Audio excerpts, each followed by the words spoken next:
This is the Hacker Tower, and it's the most broken tower in TDS history. I'm not just talking about its stats and capabilities, no. This tower got added with a whopping 18 bugs. In today's video, we're going to check out every single one of these bugs related to the Hacker. Some of these are really bad and literally create more enemies for you to deal with, while some others are very overpowered and can deal thousands of DPS. So before we begin, like, subscribe, use star code E, and let's go see everything that there is with the most broken tower in TDS history. Our first bug is pretty important for you to know because this one is pretty dang bad. Apparently, a low-level hacker is able to override the effects of any higher level hacker. When I was reviewing the Hacker 3 days ago for the first time, on wave 35 I was fighting a fallen honor guard. You can see that I had a max level hacker as well as another one that wasn't max level. The max level hacker increases the money made from enemies by 20%, meaning each cash tick I should be making $6,000 from the fallen honor guard. However, sometimes I would make 5.5k, meaning I was literally just losing out on $500 for no reason because the lower level hacker was overriding the 20% buff with its 10% one. This is probably something to keep in mind unless you're planning on staying broke. I think it's time we move on to some better news. Now, although that bug is pretty bad and can lose you a lot of money, this next bug is actually a pretty helpful one.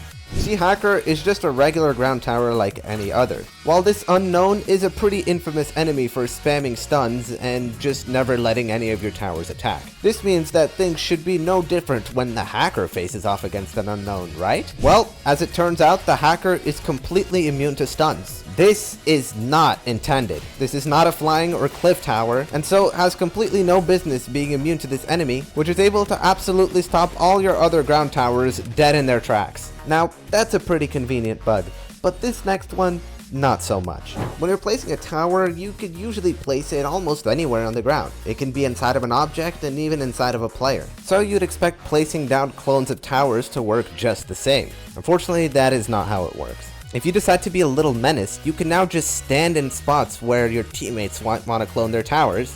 And now look at this, they'll have no way to place their clone there. Only after you move will they be able to do it. So please never use this bug against your poor teammates. Now for this next bug, we gotta head over to hardcore mode.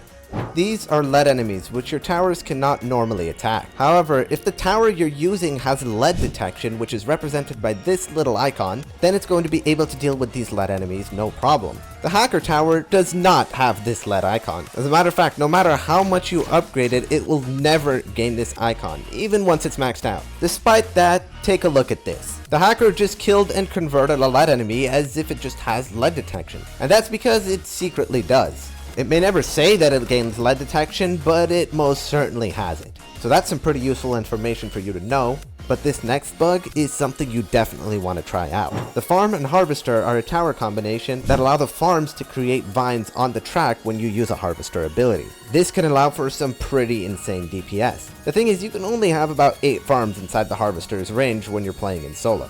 However, a cloned farm is also able to place down a set of spikes on the track. But that's not the crazy part.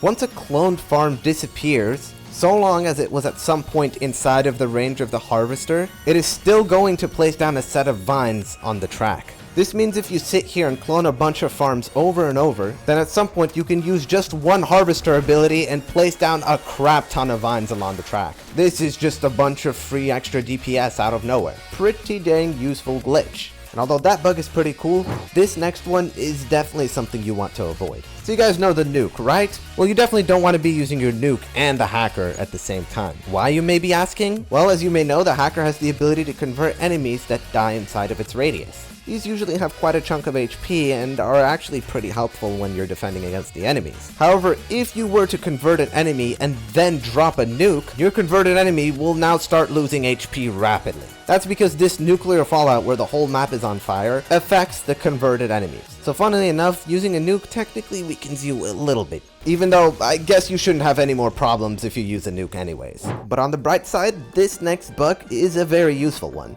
Did you know that you can actually buy the Hacker using coins? Just kidding. On the update release, the developers somehow made it show that the Hacker costs coins instead of gems. We all know that you do have to grind hardcore over and over though to get this tower. So this bug wasn't all that useful. Now take a look at this game of hardcore.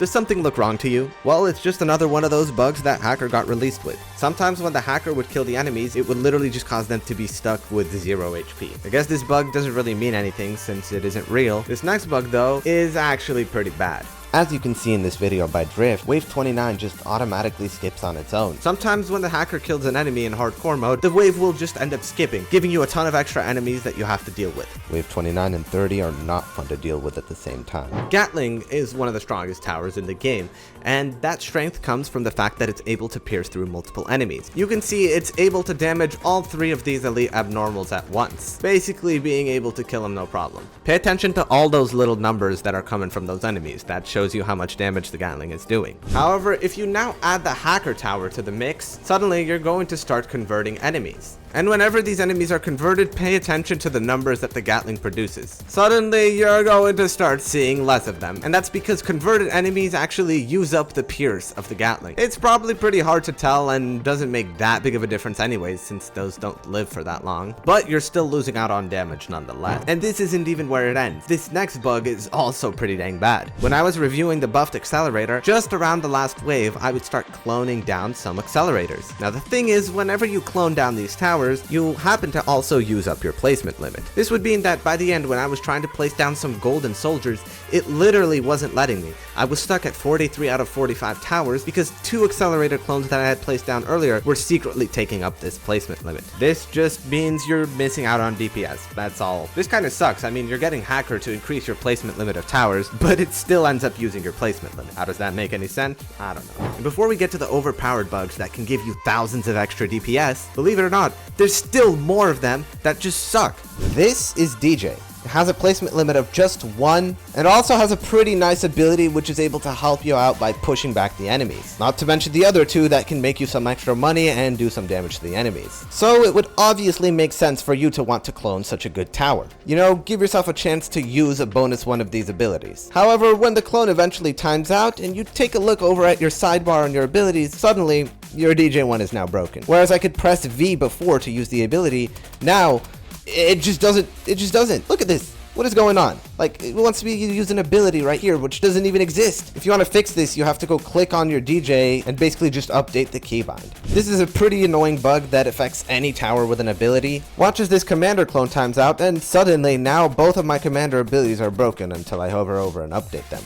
Oh, and by the way, whenever you clone a tower, it'll have their total cost and cell cost be set to that of the level 0 version of whatever tower you're cloning. So even though I cloned a max level commander, the game thinks that it was a level 0 commander. Now believe it or not, when I say this, there's yet another detrimental bug to the hacker tower. This one, however, does not matter that much. Whenever an enemy gets converted and kills another enemy, that damage does not get added to the total damage counter. This is probably not that big of a deal, but I'm imagining if there's some weekly quests that require you to deal damage with a hacker, this could potentially lose you out on quite a bit of time. And at this point, I already know what you're dying to see. What are these 1000 DPS bugs that I was talking about earlier? Well, for this first one, I'm going to be hopping into a game of Fallen, where then after I get a level 3 hacker and I clone the DJ, I proceed to lose the game, use a revive ticket to revive myself, and now I literally have a permanent second DJ. This is absolutely insane. If you were to duplicate 4 Gatling Gunners and then revive to make them all permanent, every wave by the way, you could get down probably 15 Gatling Gunners in one match. Could you imagine that level of power? This is easily one of the most insane hacker bugs, but there is one more.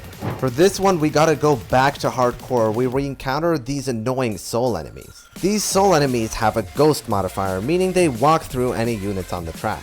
Now the thing is, if you convert one of these soul enemies using hacker into a converted soul, it will still maintain its ghost modifier, so that when it ends up walking through any enemies, it will deal some absolutely insane DPS. For some perspective of just how overpowered this bug is, this is a Gravedigger with 40,000 HP. That's a dead Gravedigger now. This is by far the most DPS you can possibly have in TDS. I mean, What is that? Over 200,000. Granted, it is just for the time that these enemies are walking through the enemy, but regardless, this would mark the most overpowered bug that the hacker can provide. And those weren't even all of the bugs on this list. There's some more listed on the wiki that I couldn't get really good footage of. That pretty much marks all the bugs of the most broken tower in TDS history. If you enjoyed, you better break the like, subscribe, and star code E buttons, and I'll see you later. Bye bye.